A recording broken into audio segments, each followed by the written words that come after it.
Assalamualaikum warahmatullahi wabarakatuh. Perkenalkan, saya Fitria Dwi Masrurroh, NIM 23060190041. Guna memenuhi mata kuliah Psikologi Pendidikan, yuk mari kita simak apa sih hereditas itu. Keturunan, pembawaan atau heredity merupakan segala ciri, sifat, potensi, dan kemampuan yang dimiliki individu karena kelahirannya. Ciri, sifat, dan kemampuan-kemampuan tersebut dibawa individu dari kelahirannya dan diterima sebagai keturunan dari kedua orang tuanya. Secara fisiologis, lingkungan meliputi segala kondisi dan material jasmani di dalam tubuh, seperti gizi, vitamin, air, sistem saraf, dan kesehatan jasmani. Secara psikologis, lingkungan mencakup segenap stimulasi yang diterima oleh individu mulai sejak dalam konsensi. Adapun yang diturunkan orang tua kepada anaknya adalah sifat strukturnya, bukan tingkah laku yang diperoleh sebagai hasil belajar atau pengalaman. Penurunan sifat-sifat ini mengikuti prinsip-prinsip berikut. Yang pertama, prinsip reproduksi. Penurunan sifat-sifatnya hanya berlangsung melalui sel benih. Hereditas yang diturunkan kepada anak oleh orang tuanya, menurut prinsip ini adalah berbeda satu dengan yang lainnya. Antara orang tua dengan keturunannya atau anak mempunyai ciri-ciri yang berbeda. Misalnya, kepandaian anak berbeda dengan kepandaian kedua orang tuanya. Kepandaian yang diperoleh si anak berasal dari belajar, bukan dari sel-sel benih yang diturunkan oleh kedua orang tuanya. Yang kedua, konformitas atau keseragaman. Proses penurunan sifat akan mengikuti pola jenis atau spesies generasi sebelumnya. Misalnya, manusia akan menurunkan sifat-sifat manusia kepada anaknya. Yang ketiga yaitu variasi. Karena jumlah gen-gen dalam setiap kromosom sangat banyak, maka kombinasi gen-gen pada setiap pembuahan akan mempunyai kemungkinan yang banyak pula. Dengan demikian, untuk setiap proses penurunan sifat akan terjadi penurunan yang beraneka ragam atau bervariasi. Antara kakak dan adik mungkin akan berlainan sifatnya.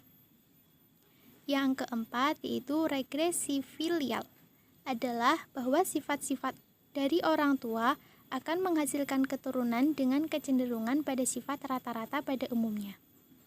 Setiap individu yang lahir ke dunia dengan suatu hereditas tertentu, dalam hereditas ini terdapat beberapa faktor yang meliputi bentuk tubuh dan warna kulit, sifat-sifat, inteligensi, bakat, maupun penyakit.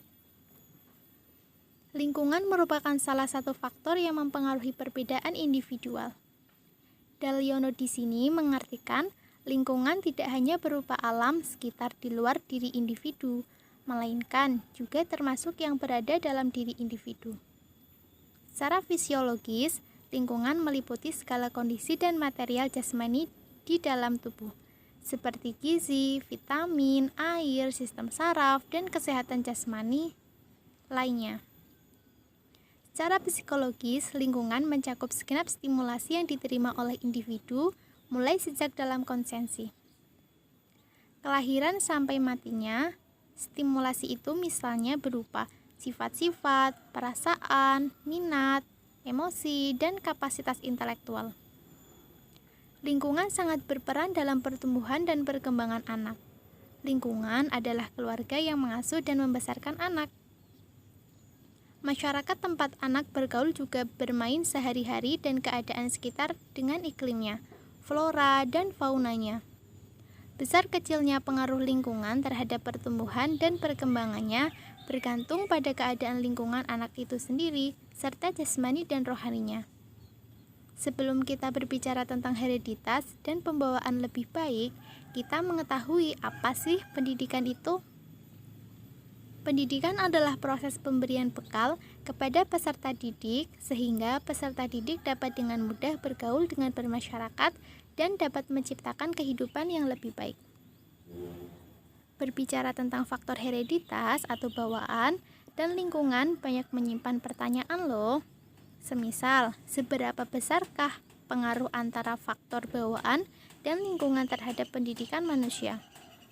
Para ahli psikologi pun banyak yang berbeda pendapat, sehingga menimbulkan aliran-aliran yang akan dijabarkan sebagai berikut, seperti aliran nativisme, aliran empirisme, hukum konvergensi, dan lain-lain. Komorita dan kawan-kawan pada tahun 1967 menyimpulkan secara umum mengenai efek hereditas dan lingkungan terhadap sifat manusia, termasuk inteligensi sebagai berikut. Hereditas menempatkan batas perkembangan yang dapat dilakukan oleh lingkungan. Lingkungan dapat memodifikasi efek hereditas. Sesuatu lingkungan yang buruk dapat saja mengubah warisan sifat seseorang baik semata-mata karena ia berada dalam asuhan lingkungan tersebut.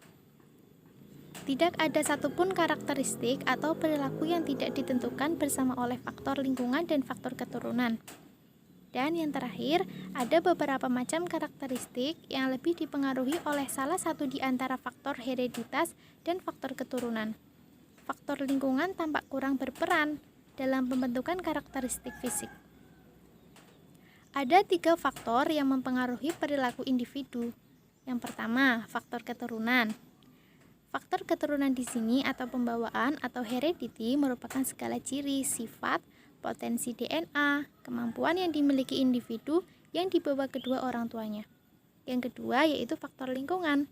Faktor lingkungan di sini merupakan lingkungan alam dan geografis di mana individu bertempat tinggal mempengaruhi perkembangan DNA perilaku individu.